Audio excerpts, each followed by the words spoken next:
Welcome everybody, Friday afternoon here at ThinkTech Studios in downtown Honolulu. Ted Ralston, your host on our show, which we call Where the Road Leads. Of course, you as diligent audience in this show know that the road leads right here, right through ThinkTech Studios.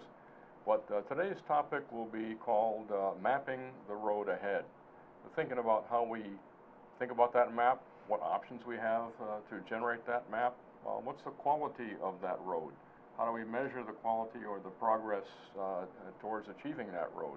All these kinds of things that would be nice to think of before we start out down that path rather than partway through or after. As you know, we talk about technology helping to define the future of Hawaii here, technology being the art of problem solving. Sometimes that turns out to be software, sometimes it could be materials related, math is probably part of all of it. But always, always, and always getting people together, sharing insights, seeing the future through many different lenses, getting it as close to right as we can by predictive work is what we're really all about here. And I think that's the biggest role technology can play for us here in Hawaii, and Hawaii, of course, in the Pacific. Last week, as you know, we had a discussion here with the soft power guys, and we had Guy Akasaki from Green Path Technologies here in Hawaii talking about the systems engineering approach, the parametric look at the future in one component of the quality of life, and that was electricity, its availability, our expectations of it. And that turned into a fascinating discussion about personal responsibility, reducing demand, increasing availability, but basically turning no can into can. That's going to become our bumper sticker here in local idiom. No can into can. Guy Akasaki, thank you for that excellent thought. This week we extend that line of reasoning into a couple of other very important branches of that discussion of where the road leads and how to map that road. We're going to be talking about how do we measure progress, how do we see checkpoints, how do we find the path of least resistance in these complex, dynamic, changing situations that now include not just Oahu or the state of Hawaii or the United States, but the entire Pacific in this case. It's a very complex situation. And then we'll loop back to some of the key fundamentals which deal with empowering the people, which includes the government. Government's got to be able to get their job done right, just like the people have to get their job done. But at the end of the day, we have to achieve commercial viability. Things that aren't commercially viable, that are depending on rebates or this sort of thing, are generally not the best design. So joining us today, we have Aubrey Yee of Omidyar Foundation, I say it right? The Omidyar Group, yep. And I'm also with the Hawaii Research Center. One of our practitioners of complex adaptive systems and the analysis of those systems. And a futurist, yep. And the future, something we're all going to have to get comfortable with here. And we have Doug Martin of Development International, who is seeking to extend the resilience and quality of life and thriving of life in holistic ways here across the Pacific. So and both of them, of course, are veterans of this show or veterans of Jay's arm twisting power to get people on the show. So anyway, we'll get to them in a second, but I'd like to pose a question to the two of our guests here, and that would be, assuming there's 10,000 people watching this, what would you want them to most take away from your part of the conversation after the end of the show today, in terms of what new understanding you'd like them to take with them, or what maybe actions you might want them to think about taking.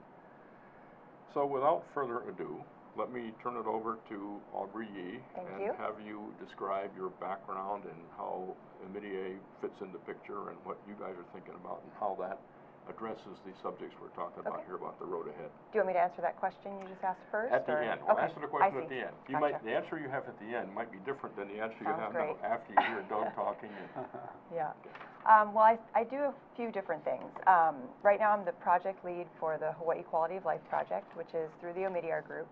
And we're basically looking at, in a place like Hawaii where there's lots of people doing really wonderful work, trying to improve quality of life, why aren't we making more progress faster? So we're trying to think about complex systems in a way that's applied to social systems. So we can see that, some of these really intractable problems that we've been dealing with and working diligently to try to, improve for years that are just still intractable. How can we find new avenues of entry by thinking about it as a complex system? So if you're looking at a problem that you think is fixable, and you try a fix and it fails, and there's no reason other than, you know, the fact that something just failed. You know, it seemed like a great idea, all the funding was in place, great people running it, didn't work. Why is that? So there's all these different forces at work in a system that can make something that otherwise would be a great idea run by great people destined to fail. So we're trying to figure out ways through that by using systems theory and applying it to society. And then on the other hat that I wear is as a futurist. So I do a lot of work with forecasting. I work with the Hawaii Research Center for Future Studies. And in your intro, you mentioned the word predicting, and we actually that's sort of like an allergic word for us, because we don't believe that you can predict. We actually believe you can forecast, because it's so complex. There's so many things happening at once. There's so many potential futures that are all in many ways equally possible. Although some may feel more probable, they're all equally possible in a certain sense. So to try and predict, it sort of takes out a lot of those realities. So we think about it in terms of forecasting and looking ahead with strategic foresight. That's interesting. I'll learn from that. I've learned one thing already here, and that's the issue of prediction versus forecasting. I come from a very disciplined engineering background, Sure. and prediction is an important aspect of that in terms of projection of life of an airframe or something like that. Yeah. However, I can see what your point is. In a complex system that doesn't necessarily obey the rules of engineering in this case, or materials, or whatever it might be, then that's not a good. In fact, it's not only is it not a good word, it's not a good thought process to carry forward. Yeah. So forecasting has a much wider range of potential outcomes, and let me think about that in a minute. Yeah. While we take you. How about taking us through the next step of what you might do? Let's take how you actually practice the art of the complex adaptive systems analysis. There's lots of different ways to go about it. So I do a lot of work with organizations that are trying to think through their strategies. So sitting down and actually bringing together all the stakeholders and trying to map out the system in different ways. There's all different kinds of visualization technologies that can be used, from super basic, you know, post-it notes on a wall, to very complex kind of more software systems that we can use. So different visualization techniques. I think the key for any sort of process is the people, because this really is about social systems.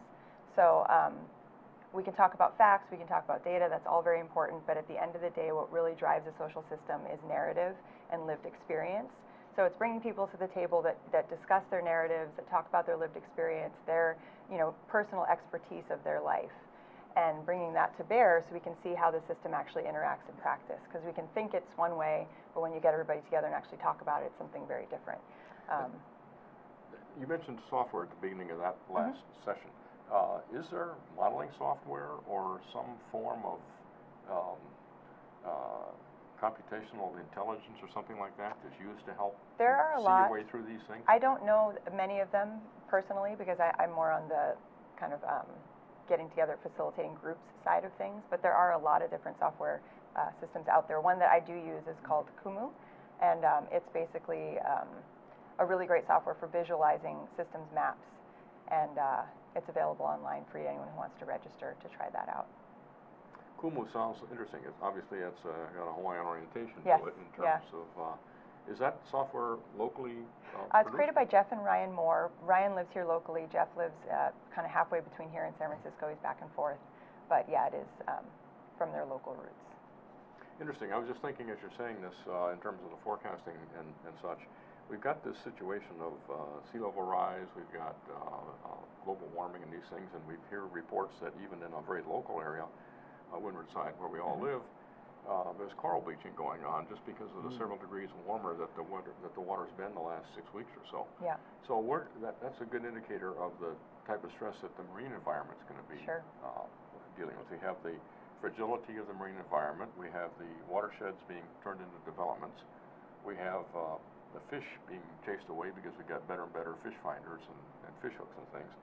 So taking that kind of a situation, would the concepts of complex adaptive systems be useful to illustrate the various options that forecast what might happen to a marine estuary environment, as an example?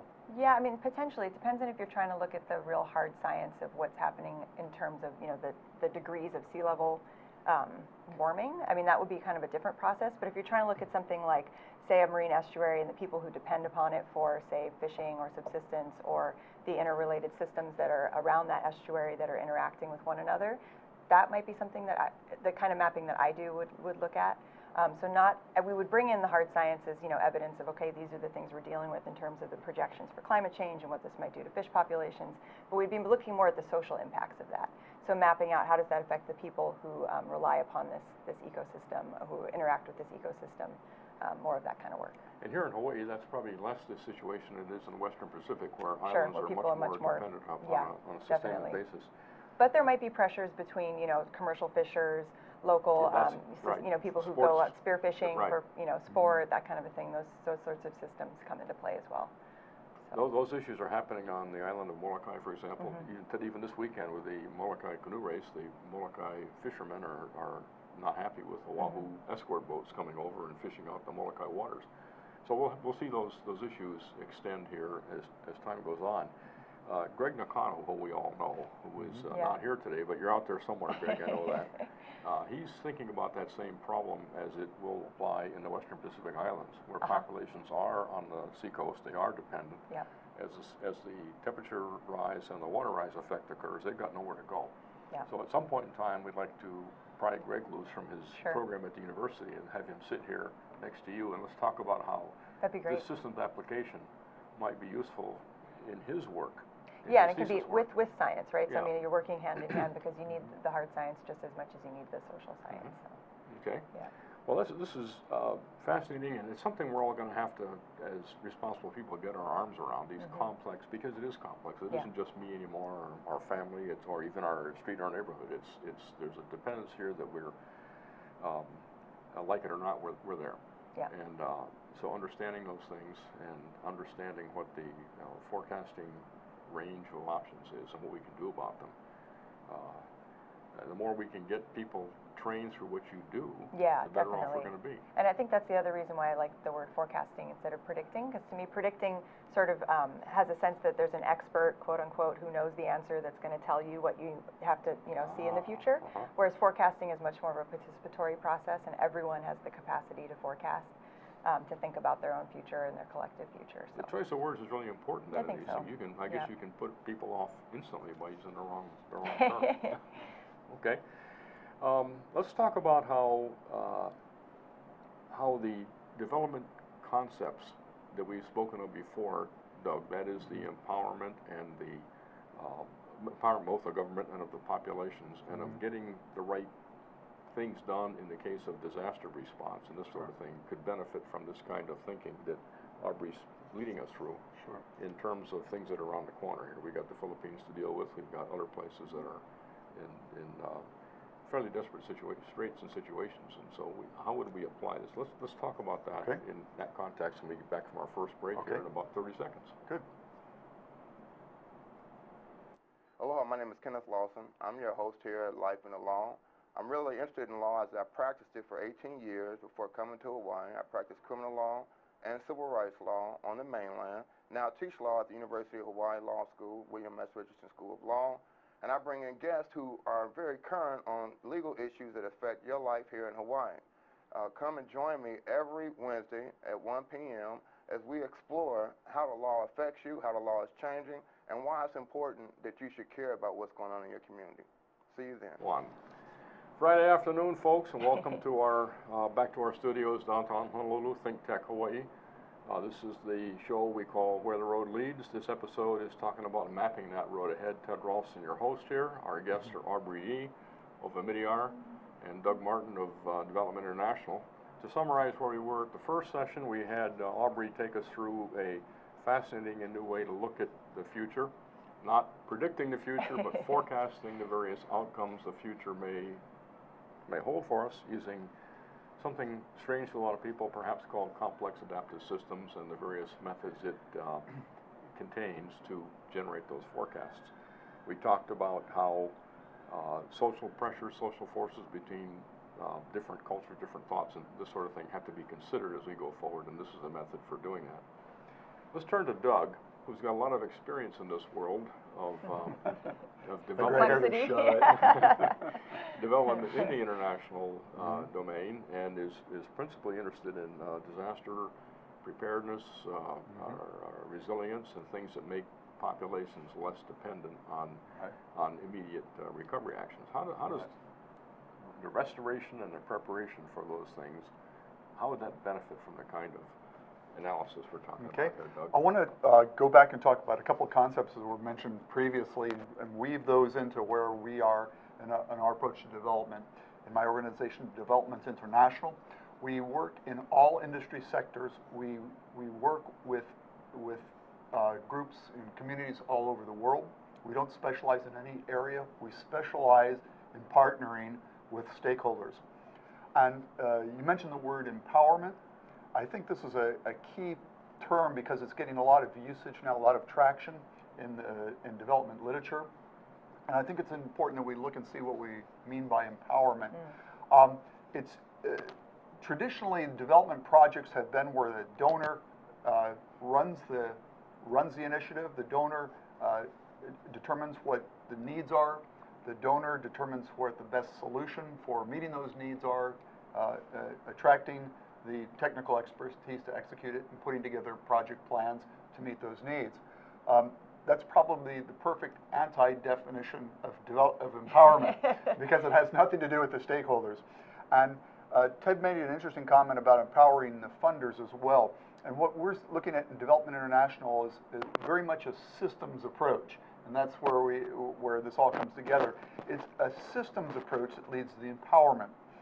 Essentially, when we're looking at development in terms of initiatives or projects, if you would, we're looking at 4 stakeholder groups, very broad groups that comprise many, many elements within them. But we're looking at the public sector, which government agencies, public agencies, and they are the responsible entity for the public welfare.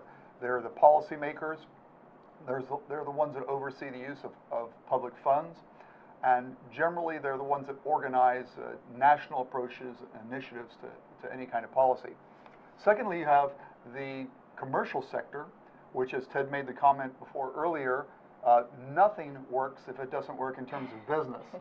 So one of the problems with development heretofore has been there have been a lot of great ideas that have been pretty much as more programs of benevolence and gifting, thinking that the welfare system, that you throw money at problems and that solves a problem, which it doesn't. Nothing works unless it has a strong business basis to it. One of the biggest problems in development, and the plethora of non-government organizations that are out there, and I know from the decades of working with them, that when it comes down to operations, they spend 90% of their time keeping their doors open. Mm-hmm. Where's the funding coming? They lose, I wouldn't say they lose track of their mission, but their mission almost becomes secondary, because unless they can survive to live another day financially, then the mission's a moot point. Yeah. So that's an issue of empowerment. But that group, the civil society organizations, the NGOs, they represent the consciousness of the people. And they're usually the ones those are the organizations where you see the forward thinking, where you're going beyond just dealing with economic problems or dealing with political problems, but you're looking at the various problems that make up the needs of society, specifically things like women's empowerment, family issues, and certainly human rights. Mm-hmm. Then the third group, that would be the third group, that's the government, the commercial sector, the civil society, and then academia. Mm-hmm. And academia, the fourth group, is important because, first of all, that's the brain factory for future generations. It's also where immediate solutions can be developed in the most ideal setting. And in many countries of the world, academia is the single repository of the local knowledge that's needed and an essential part of solving problems from the perspective of the stakeholders. Mm-hmm. So you see these 4 dimensions of life, so to speak, or mm-hmm. of society, in a way that each one could be considered running in its own track. But I suspect that historically we've done that. We've allowed them to run on their own track. That's correct, and they still run on their own track principally, but there's the part that's missing, which is what we're trying to bring in, is the connectedness, where the systems approach to it. I'm just thinking of academia, for example. I work with them a lot. We just had a meeting, Margie and I, in that context, and we laugh a lot about that in academia a lot, because what it was it said once, why is the stress in academia so high? Because its consequence is so low, or something like that. There's some Henry Kissinger comment about that. But there's a lot of internal politics. There's a lot of internal staying the course within academia, just like there is everywhere else. So That's true. Yeah. so I hope we can twist that together and And that's exactly it. And it's the need for those constituencies not to change what their focus is, the constituency, but to realize that they do not hold solutions in and by So themselves. there's crosstalk, and there's crosstalk. It has to be the crosstalk. Yeah, interdisciplinary. It's interdisciplinary, Yeah. absolutely. It's a systems approach to it, and each one has something to bear on that. And when you mention empowerment, we typically talk about empowerment in the local stakeholders, where we're doing our intervention, but actually, the perfect solution is empowering all of the constituencies. Governments need to be empowered to be more responsive to the public. And this is something we don't need to look at the government as being a monolithic entity that's somehow against our interests. The majority of people involved in government are people that are very, very interested in making transition between policy and practice, and taking government programs and really making them effective. So in focusing on stakeholders, we're actually looking at all four of those groups as being stakeholders, and that we say that the perfect solution in any scenario is a win-win-win-win. Because if all of those groups don't feel like they're winning, then we're missing the point. Because the perfect solution does in fact involve all of them, because each one is essential for the final solution. And those of us who've worked in any one of these areas all realize that the reality of life today is that each one of these different four different components here each has their own schedule. They might be on a different fiscal year. Right. And they have different reward systems and different educational programs that take them in the direction of the future. Yeah. I deal with that right now in the world of the unmanned air vehicles, and we're dealing with various kinds of legacy factors and trying to define the future based on the legacy of the past, and that's not necessarily the right way to go. So stirring these together, getting those crosslinks going, getting the communication going, and getting in each other's shoes sounds like an important part of what we need to do in the future to minimize the adverse consequences of these channels remaining so channelized. Absolutely. And what Aubrey's talked about is, if we could widespread that, would be perhaps some way to begin testing how that might work, finding paths that work and such. So how would we incorporate her kind of thinking and analysis into a sample project or something like that, Doug, that exists in your world? How would we jam those two together?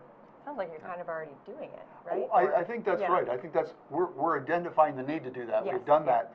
And I think an important part is bringing stakeholder groups together, not just within one stakeholder group, but bringing them all together.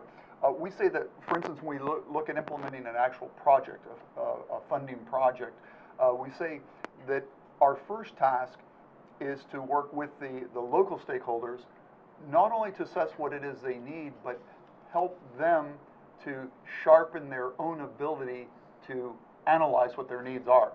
So one of the services we offer with Development International is we go in there, and not only do we sit down to discuss their perspective on their needs, what their assessment of the needs is, but we also offer them tools to fine-tune their own assessment process, so that they can get a better handle on it, even though they know conceptually what their needs are very well, but to give them scientific tools, if you would, actual needs assessment instruments that will help them to really get a very focused perspective on their needs, which helps them in a number of ways. Not only does it refine their sense of the nuance of the need, but it also then helps them as they outreach either through us or through other organizations, other development facilitators, through multilaterals, whatever it might be. It helps them to articulate what it is that's driving the needs in their local communities. And on that articulation of the needs, what was going through my mind was the ability to take that articulation and convert it to some kind of an illustration, so that people can see where the forces are strong, where the forces are weak, where the opportunity. And that's the mapping process. That's exactly what you have, right? Yeah. But I think if we could somehow, in some test case, expose that kind of development to the Kumu type of mapping, I think we'd see yet another dimension of awareness. I think that's very true. Yeah, And definitely. that's what I'm thinking it would be. I think that's very How true. how do we do that? How do we start that tomorrow? I'm sure we could. What project Yeah. we want to start with? Yeah.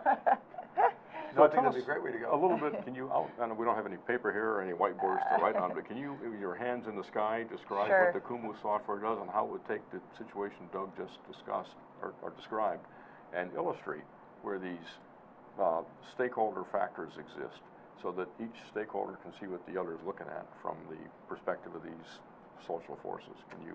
Yeah, I mean, there's so many different ways to run a process, so it really depends on what that particular community is looking for at that point in their process. But there's, maps you could do of like social network analysis, so looking at who are the stakeholders, how do they interact, where do they have connections, where do they reinforce one another, where do they work at cross purposes. That kind of map could be possible. And you're talking bubbles and lines and arrows and all these kinds of things, right? So there's different ways to visualize it, but that's the Kumu software. It's going to be a lot of bubbles with arrows of connection and strengths of connection, that sort of thing, and where different circles of influence overlap with other circles, that kind of a thing. Is there some form of artificial intelligence in Kumu, or I mean, is it just collecting data and illustrating it, or is it actually looking at? I don't believe it has any affinities and algorithms right now, but I algorithms, think they might be working on that kind of stuff. And there are people in this field that do a lot of work with like big data and algorithms and that sort of thing, looking at how that interacts with people and different, big sets of information. So that is part of it. That's just not the part I'm as tightly involved with. I think that we should see some of that for real, because I've seen some of it in the Yeah. Hawaii Quality of Life, which is where I came across Sure. your work. Yeah. Like 45 pages of like maybe 5 major maps Yeah, it and was a about bunch of 15 different maps. sub-maps. Yeah. And it looked like weather maps in some Yeah. respects. You see It can strong look like and we weak. call it a plate of spaghetti. Well, that too, I guess. If you have a but- really complex map, it can Yeah. look like a plate of spaghetti. What we should do, if I just suggesting out loud here, we sit down externally here and play some of those maps out and let Sure. Doug take a look at them. That'd be And great. Yeah, that would be great. I think it would Definitely. be, I've seen some analysis on that in the, having to do with food availability to various segments in the population in Guatemala, for example. And it pointed out by that type of a system analysis why a particular segment of the population was losing in some of the health dimensions. Food was there, but they couldn't get at it Sure. because of certain cultural restrictions, which the mapping showed. Yeah. And I think everybody could see that, but they had to have it illustrated to Yeah. them in order to have it understood. So illustrating these things, understanding them, and that also leads to where the options might be, I would Exactly. think. Yeah. So I think there's a lot of power in coupling together the stakeholder legacy function and how those functions have to change by these forms of illustration. Yeah, definitely. I think a lot of the power too involves what you were talking about is just bringing the people to the table. A lot of times these different stakeholders don't interact and don't have that space to interact with one another. And they see don't where have they're empathy coming with from. each other. Yes, That's a exactly, problem. yeah. It's not they have to become an expert in the others, but they have to get some kind of empathy, understand that, Yeah. they all ultimately are leading the same direction, but they have to see the thing from the different perspectives. Yeah, and so everyone's bringing those perspectives to the table and actually mapping it out as a whole allows you to see where they influence one another. And it So it's creates that empowering space. simultaneously to the individual, but also to the collective. Exactly, yeah. Okay, we're going to take a bit of a pause here, a bit of a Okay. break, and come back after that exciting interchange and figure out what to do next. All right. So we'll take a Sounds break good. here and come back in 30. Right. Thanks. I'm Hong Jiang, host for Asia in Review on Tuesdays. And I'm David Day, host for Asian Review on Thursdays. Both of us broadcast our respective shows at 4 p.m. And my topics tend to deal with questions related to environment, culture, history, and sometimes human rights. And my shows tend to be on international business, foreign policy, geopolitics, and national security. And you can watch our shows live on the ThinkTech website at thinktechhawaii.com. And you can also watch us on YouTube or Olalo. So come join us on Thursdays at 4 p.m. I'm David Day. And on Tuesdays at 4 p.m., I'm Hong Jiang. Aloha. Aloha. Ted Ralston with you here Friday afternoon, folks, at the ThinkTech Studios downtown Honolulu with our show Where the Road Leads. Our segment today is mapping that road to the future and how technology in its various forms can assist us in that. We're talking with Aubrey Yee of Omidyar Group and Doug Martin of Development International, having some violent agreements on how the future might unfold if we were to sort of direct it right. What we were talking about before the last break was how the legacy, history, and status of our government, our governing functions, and our funding and our training, and all the things that led to the stakeholders. In fact, bureaucracy is really what that's all about. Everybody's got their little bureau their little place to stay in the bureau, right? Don't mess with the other guy. Now we're talking about making a mess with the other guy. Sure. And what Aubrey's talking about is means to expose where that messing hasn't been successful and where it could be successful. So what goes through my mind is for us collectively to think of a project maybe beyond the one you're doing already, which is the quality of life. Well, that's huge, right? Quality of life touches everything. How do you put your arms around that one? Yeah. But, take something more local, perhaps, or again, Hawaii Exemplary State would probably be that yeah, program. we talked about that. Yeah, I think that's still a great project. Get Ken Conashiro in here again. Definitely. And talk about how we would apply that form of illustration and reasoning to that exact issue.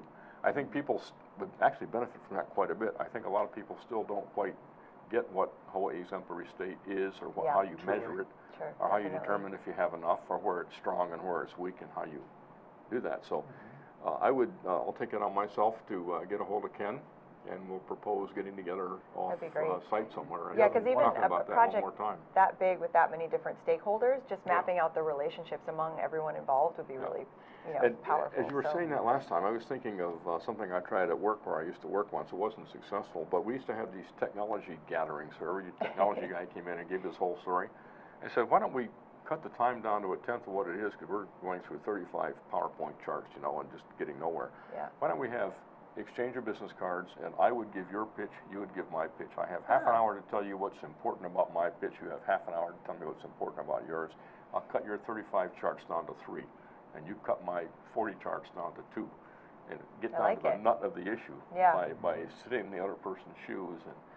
And I couldn't make it work.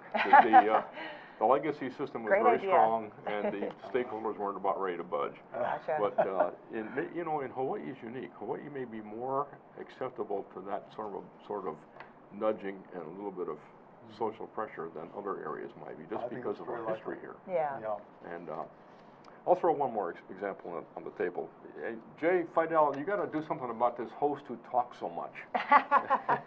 But sorry. Margie and I were involved 20 years ago in California when the Hokulea and Hawaii Loa were coming to the West Coast, and we had a joint chair in the management of the Long Beach component of Hokulea's visit to California. It was like 2 or 3 false starts before we finally made it happen, and it took about 6 years.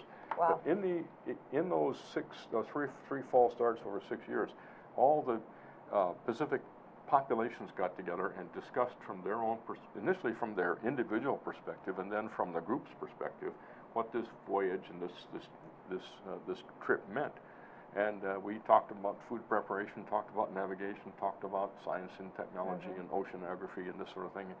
By the time the event actually happened, people knew each other so well, and they could even finish each other's sentences, that actually we didn't need the voyage, the actual visit of the vessel, to have accomplished the major interaction of the people. That's and beautiful. To me, that was such a refreshing experience. Now, of course, we did have the vessel for a week, and so that topped it all off. That's great. That's a whole other story. But as they say, but anyway, pushing across these boundaries, it also has risk, because people aren't going to want to expose necessarily the fact that they may not be really experts in what they're doing, or if they're like just a couple of years away from retirement, they're not interested in messing up and having some not paying attention to their job up to retirement. So there's social issues here that we have to train ourselves in order to move this. Yet again, a reason for doing this with Hawaii Exemplary State. We would learn those things, and everybody will benefit from it. Yeah, I'm really interested in capacity building. So as much as we can share, these different techniques with people and build capacity here on the islands, because it'll benefit everyone. And I think what was really interesting about what you were just talking about, and similarly what you were saying about your work, is it's really all about building community in the end. So how are we building these networks, these meshworks among stakeholders that maybe don't normally interact? Because I think when we can start to do that, that's when, as a whole society, we'll start to improve. If we're, It's so critical. I'm sorry, I was going to say, Yeah. if we're addressing specific problems in a really effective way, then we are, by definition, developing capacity. Yeah. So it is an ongoing activity. Yeah. I always say, when we look at doing projects, which there's funding and there's technology involved, I always say the thing about Development International, what we try to do is we keep the focus on the people. It's not about the projects, it's about the people. The projects are simply tools. And our job is to always keep everything centered on the people and the communities themselves, because that's ultimately the measure. And in fact, I even go a step further in saying we don't have criteria for success. We can't say this is what makes a project successful. All we have a criteria for is, are we making people successful? And we know that when they tell us they are. We don't have the criteria. If we do this, we do this, we do this, then we'll consider ourselves to have been successful. We see that in the eyes of our partners, the people we work with. We see that in their communities. And I think that's the ultimate, the acid test, is when you really feel like you're enhancing a community. You used a word earlier about vitality. It's in development parlance now where everybody's throwing around sustainability. But when you think about it, sustainability, it actually loses all of its power, because if you're not doing things that are sustainable, you're not doing anything constructive at all. So sustainability is such a low benchmark that it's like it's not worth mentioning. I have a little bit of the same problem because I deal on the social, the cultural side, when they say teaching tolerance.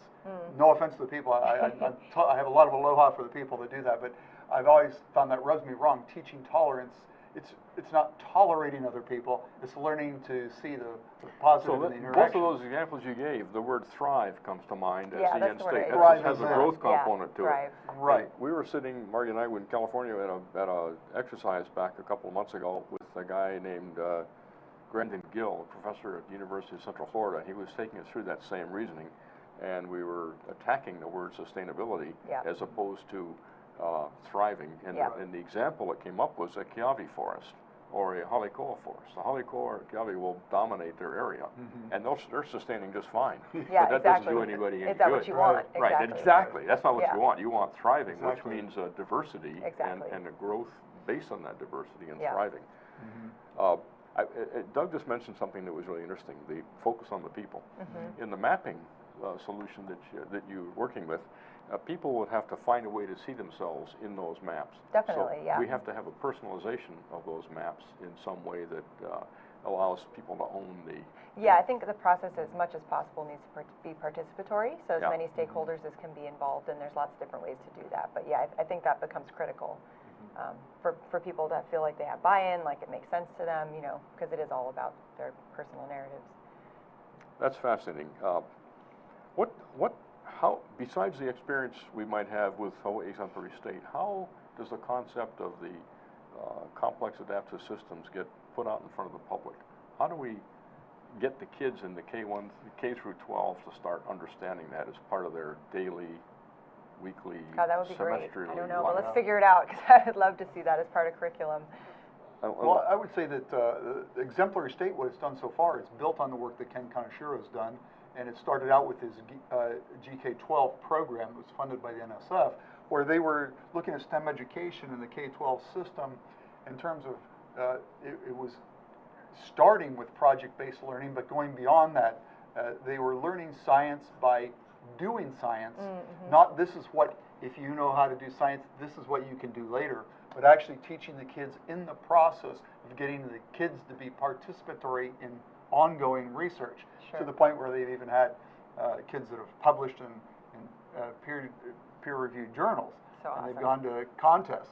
So it's suddenly it has a whole different sense to them. They've already seen the fruits of having that capability, that knowledge, not learning it for later. I think that one of the problems with engaging the schools has always been, I know speaking for myself when I was a kid, the idea of, here, spend all your time working on this now, and later you'll have some payoff. Sure, you know, yeah. You need the application. Give them some payoff right now. Yeah. Or just understand how it applies to your life. You know, exactly, how is this something that matters? How's it a today issue? Yeah. So I wonder if we need to talk to somebody who's in the K through 12 educational philosophy domain and ask them how would we include the systems understanding even in those early levels. We're talking about across grade levels, and we're talking about across classes within a grade level. Yeah. Correct. And how would we, I just don't know the answer to this, but thinking of some way to generate that experience. Well, there's so some that great every folks year, at UH we could talk to. What's that? Right. Some great folks at UH and, you know, educational right? philosophy things we Absolutely. could talk to. Yeah, definitely. So we have a couple of assignments coming out Okay. of this. Yeah. Thanks, Jay. So, And in exemplary fact, why don't state we is on assign track to Jay do some it. of these Yes. things? Yeah, Right? there you go. Yeah, exemplary state's a great Exemplary tool for state that. is It addressed. once again, it becomes the cap on the whole, the capstone for the whole thing. doesn't And it? I'll go so far as to say that was the purpose for exemplary Yes, state. yeah. So we're Was looking that at it from K through both 12, sides. definitely. It's the idea of using that as a sort of a corpus from which to grow this out and being very inclusive in the community. While the initial work was a focus in the K-12 system, as Ken was saying, one of the exciting things about it is the minute the kids get engaged, then they're going home and they're showing their parents what they're doing Exactly. because they're excited about it, and they're bringing the parents along because the parents are really getting into the excitement and the here and now that the kids are experiencing. That's So awesome. it really has a way of growing. It gets its own momentum going. In some sense, that's exactly what Guy Akasaki took us through last week. He was sitting exactly in that Oh. chair. He talked about this I program. think I'm down channeling at, it, actually. Yeah, it's a good chair. High School, where a small technical change in the school, putting air conditioning in a room through the sun and without spinning the meter, generated interest in the kids, and then they, of course, have taken that interest home. And so hopefully they'll get some feedback at home and bring it in and think about their own future careers in that regard.